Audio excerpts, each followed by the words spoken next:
حالا برای خرید نوتیفیکیشن کردید میل میبی تایبان اومده میدی آخرین ویدیو همراه ما باشید. تا الان حدس نزدی که چی میتونه باشه؟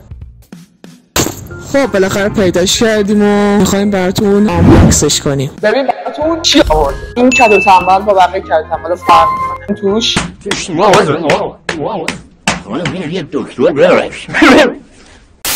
حالا میخوایم بازش رو ببینیم چی توی قبلش با لایک و کامنت و فالو ما رو حمایت کن بریم تو کارش. خیلی میگن همه چی قبل یوتیوبه. حالا اسم کوچولوها چیه؟ پامکین پک اسم این کوچولو هست. شامل 61% عصاره خالیت کدو تنبله. یک تسکین دهنده و تغذیه کننده فوق‌العاده برای پوست. علاوه بر اون این ماسک صورت حاوی عصاره عسل، سنتلا و ژل رویاله.